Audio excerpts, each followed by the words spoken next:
Line Arabian dates. இப்போ அது லயனா டே. இது தரும் ஆரோக்கியம் இயற்கையானது. லயனா பிரீமியம் டேட்ஸ். வணக்கம். செய்திச் சுருக்கம். திமுக அதிமுகவை அழைத்து பேசி என்ன பிரயோஜனம்?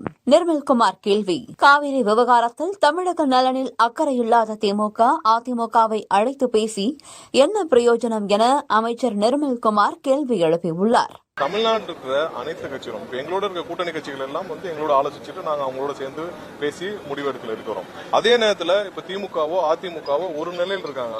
அவங்க அவங்களுடைய சொந்த நிலைப்பாட்டில் இருக்காங்க. சோ திமுக எந்த காலத்திலும் தமிழகத்துக்கு தண்ணி வந்துடக்கூடாது, எப்படியாவது முதல்வருக்கு விஜய் அவர்களுக்கு பேர் கிடைச்சு விடக்கூடாதுன்னு திமுக செயல்பட்டு இருக்கு. அவங்களோட அலைண்டா இன்னைக்கு அதிமுக அவங்க என்ன சொல்ல நினைக்கிறாங்களோ அதை சொல்ல முடியாத விஷயத்துல அதிமுக மூலம் சொல்லிட்டு இருக்காங்க. இதற்கெல்லாம் நம்ம கூப்பிட்டு அவங்களை வச்சுதான் பேசினால் எந்த முடிவும் எட்டப்படாது. சோ அதனால யாரெல்லாம் ஆக்கப்பூர்வமாக தமிழக மக்களோடு இருக்காங்களோ, எங்களோட கூட்டணி கட்சிகளோட இருக்காங்களோ அவங்களோட நாங்கள் பேசி ஆலோசிச்சு தான் முடிவுகள் எடுக்கப்பட்டு வந்து அதன் முடிவுகள் அடிப்படையில் தான் இப்போ ஏற்கனவே சட்டசபையில எல்லா கட்சியிலும் வச்சுதானே ஒரு மனதாக தீர்மானம் ஏற்படுத்துது. அவங்களை திருப்திப்படுத்துறதுக்காக திமுகவையும் அதிமுகவும் திருப்திப்படுத்துறதுக்காக நம்ம கூப்பிட்டு பேசிட்டு இருக்க முடியாது. அவர்களுக்கு அந்த எண்ணமும் கிடையாது. அவங்க தமிழக மக்களுடைய நலனில் அக்கறை இல்லாதவர்களை கூப்பிட்டு பேசி என்ன பிரயோஜனம்? ஆன்லைனில் மது விற்பனை எப்படி? அமைச்சர் விக்னேஷ் விளக்கம். ஆன்லைனில் முன்பதிவு செய்தவர்களுக்கு வீடு தேடி மதுபானம் கொடுக்கப்படுமா என்பது குறித்து மதுவிலக்குத்துறை அமைச்சர் விக்னேஷ் விளக்கம் அளித்துள்ளார். எங்களுக்கு டிமாண்ட் பண்றாங்க அப்படின்னாங்க. அடுத்த டெண்டர் பார் வரும்போது அவங்களும் அதை பண்ணக்கூடாதுன்னு முடிவு பண்ணிட்டோம். ஸோ அப்புறம் எங்களோட சம்பளம் ரொம்ப கம்மியா இருக்குனாங்க. அதுலேயும் முதல் கட்டமாக 25% சம்பளமும் இஎஸ்ஐயும் அவங்களுக்கு கொடுக்கறதுக்கு வழிவகை பண்ணிட்டோம். இதெல்லாம் ஏன் பண்ணோம்னா அரசுகிட்ட இருந்து மட்டும் கிடையாது, அரசுல நடக்கிற ஊழல் மட்டும் கிடையாது, கன்சியூமர்கிட்ட இருந்து கன்சியூமருக்கே தெரியாம வாங்கக்கூடிய பணங்களையும் தடுக்கணும் அப்படிங்கிறது அரசுடைய எண்ணம். அதனாலதான் இப்ப வந்துச்சு பாத்தீங்களா. இப்போ எதனால வாக்குவாதம் வருது? நேரா போய் பணம் கொடுக்கும்போது 140 ரூபாய் இன்னொரு 20 ரூபா கொடுங்கன்னு பல பேர் மாறிட்டாங்க. சில எங்களுடைய தொழிற்சங்க நண்பர்கள்லாம் நாங்கள் வாங்கவே மாட்டோம்னு அதே இதில் செஞ்சுட்டு இருக்கிறாங்க. சில பேர் என்னன்னா ஒரு 140 ரூபா கொடுக்கும்போது இல்லை 150 ரூபா 160 ரூபான்னு சொல்லி அந்த சமூக வலைதளங்களில் வர அந்த வீடியோவை நானும் பார்த்தேன். ஸோ அந்த பிரச்சனை இருக்கக்கூடாதுன்னா இதுதானே தீர்வு. இதை எடுத்தால் இது வரவேற்க தானே செய்யணும். இதில் என்ன தப்பு இருக்கு? உங்களுக்கு ஏதாவது தெரியுதா இது தப்புன்னு? அப்படி எப்படி எந்த அடிப்படையில புரிஞ்சுக்கிறாங்க? யார் அவங்களை எஜுகேட் பண்றப்ப? யாரோ இதை தப்பா டைவர்ட் பண்றதுக்கு ஒரு கூட்டமே உட்காந்துட்டு இருக்குன்னு நினைக்கிறேன். எப்படி இது என்ன அவ்வளவு அத்தியாவசியமா டோர் டெலிவரி வீடா பண்றதுக்கு? 17 கடைகள் நம்ம வழிபாட்டு தலங்கள் பள்ளி கல்லூரி கடைகள் இருக்கு நம்ம மூடுறதுக்கு முயற்சி பண்ணிட்டு, ஆனா இன்னமும் அது இயங்குறதா அண்ணாமலை சமீபத்துல ஒரு ட்வீட் போட்டு சொல்லியிருந்தாரு. அது கவனத்துக்கு நாங்க என்ன அதெல்லாம் கவனத்துக்குலாம் அன்னைக்கே வந்துச்சு. பட் அந்த அவரு சொன்னது மதிப்புக்குரிய அண்ணாமலையான மட்டும் கிடையாது, இன்னும் நிறைய பேர் சொல்லியிருக்காங்க. எங்கள் பகுதியில் எங்களுடைய வீட்டு பக்கத்தில் இது மாதிரி கடைகள் இருக்குன்னு சொல்லி. அதை நான் சொன்ன பாருங்க, அத்தனை கடைகளுமே ஆய்வுக்கு எடுத்துட்டு இருக்கோம். சைவம் வைணவம் குறித்து ஆபாச பேச்சு, ஆஜராகாததால் பிடி வாரண்ட், கைதாகிறார் பொன்முடி. கடந்த ஆண்டு ஏப்ரல் மாதம் சென்னையில் நடந்த நிகழ்ச்சியில் அப்போதைய அமைச்சர் பொன்முடி கலந்து கொண்டு உரையாற்றினார். அதில் சைவம் வைணவ சமயங்கள் மற்றும் பெண்கள் குறித்து ஆபாசமாக பேசினார். இந்து அமைப்புகள், அரசியல் கட்சிகள் மற்றும் சமூக அமைப்புகள் அவரது பேச்சுக்கு எதிர்ப்பு தெரிவித்தன. இந்த சர்ச்சையை தொடர்ந்து திமுக தலைமை பொன்முடியை கட்சியின் துணை பொதுச் செயலாளர் பதவியிலிருந்து நீக்கியது. பின்னர் அவர் வகித்து வந்த அமைச்சர் பதவியும் பறிக்கப்பட்டது. இந்த விவகாரம் தொடர்பாக சென்னை மாநகராட்சி பாரதிய ஜனதா மாமன்ற உறுப்பினர் உமா ஆனந்தன் சென்னை சைதாப்பேட்டை கோர்ட்டில் தனிப்பட்ட புகார் மனு தாக்கல் செய்தார். அந்த மனுவில் பொன்முடி மீது மத உணர்வுகளை புண்படுத்துதல், மத ரீதியாக வெறுப்புணர்வை தூண்டுதல் உள்ளிட்ட பிரிவுகளின் கீழ் நடவடிக்கை எடுக்க வேண்டும் என வலியுறுத்தியிருந்தார். பின்னர் இந்த வழக்கு எம்பி எம்எல்ஏக்கள் மீதான வழக்குகளை விசாரிக்கும் சென்னை ஜார்ஜ் டவுன் சிறப்பு நீதிமன்றத்திற்கு மாற்றப்பட்டது. அந்த நீதிமன்றம் பொன்முடிக்கு பலமுறை சம்மன் அனுப்பி நேரில் ஆஜராக உத்தரவிட்டது. இதற்கிடையில் இந்த தனிப்பட்ட புகார் மனுவை விசாரணைக்கு ஏற்ற ஜார்ஜ் டவுன் நீதிமன்றத்தின் உத்தரவை ரத்து செய்ய கோரி பொன்முடி சென்னை ஹைகோர்ட்டில் மனு தாக்கல் செய்தார். ஆனால் சென்னை ஹைகோர்ட் அந்த மனுவை தள்ளுபடி செய்து வழக்கை தொடர அனுமதி வழங்கியது. இன்று இந்த வழக்கு ஜார்ஜ் டவுன் நீதிமன்றத்தில் நீதிபதி சுந்தரபாண்டியன் முன்னிலையில் விசாரணைக்கு வந்தது.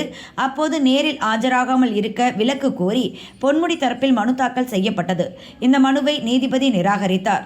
தொடர்ந்து பலமுறை நீதிமன்றத்தில் ஆஜராகாமல் இருந்ததையும் கருத்தில் கொண்டு பொன்முடிக்கு எதிராக பிடிவாரண்ட் பிறப்பித்தார். மேலும் செப்டம்பர் 2ஆம் தேதிக்குள் அவரை கைது செய்து அல்லது பிணையில் ஆஜர்படுத்தி நீதிமன்றத்தில் முன்னிலைப்படுத்த வேண்டும் என்று போலீசுக்கு உத்தரவிட்டுள்ளார். டெல்லியில் நடந்ததே வேற. இறக்கப்பட்ட இன்ஃபுளுயன்சர்கள் விரைவில் உண்மை வெளியாகும். நீட் வினாத்தாள் கசிந்த விவகாரத்தை கண்டித்து டெல்லி ஜந்தர் மந்தரில் கரப்பான்பூச்சி ஜனதா கட்சியினர் சமீபத்தில் போராட்டம் நடத்தினர்.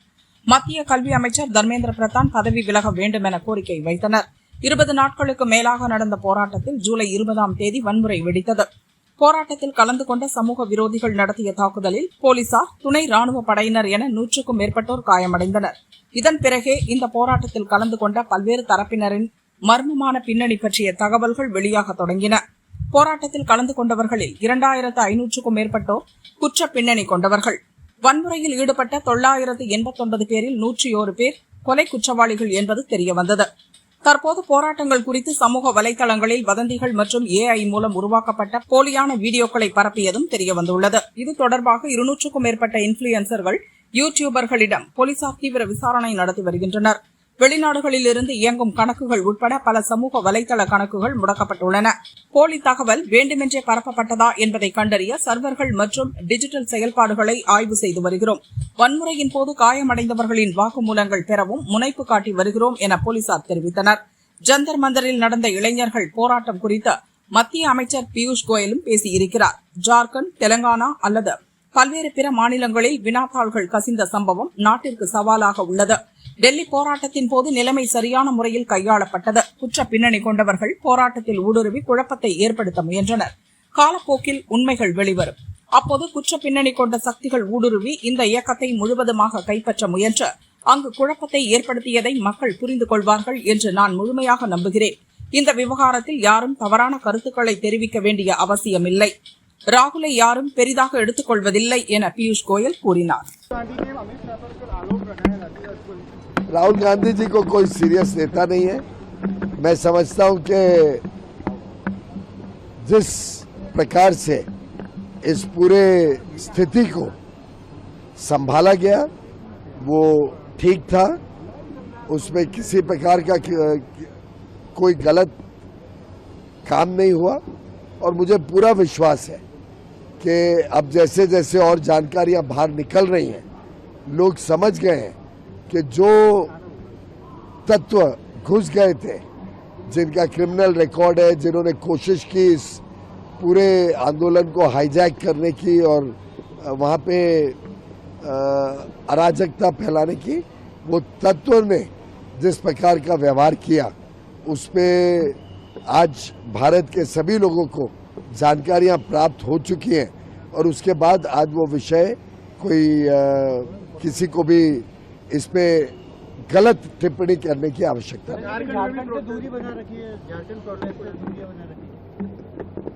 झारखंड में हो, तेलंगाना में हो, अलग अलग प्रदेशों में जिस प्रकार से एग्जाम के पेपर बाहर आए, ये संयुक्त चुनौती देश के लिए है.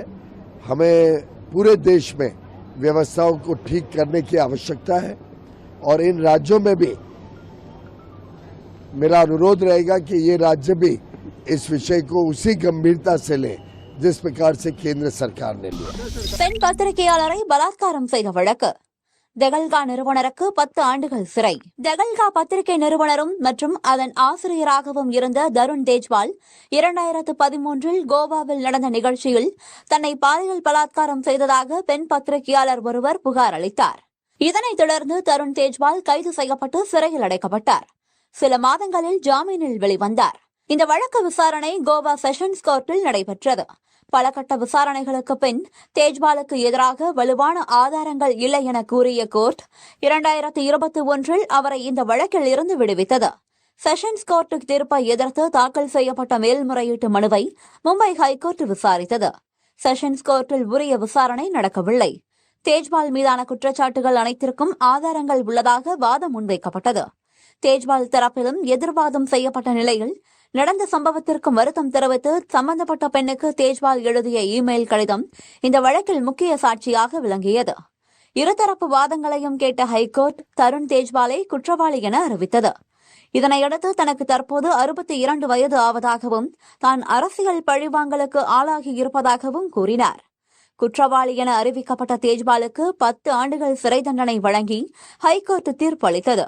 2 வாரங்களுக்குள் சிறை அதிகாரிகள் முன்னிலையில் அவர் ஆஜராக வேண்டும் எனவும் உத்தரவிட்டது.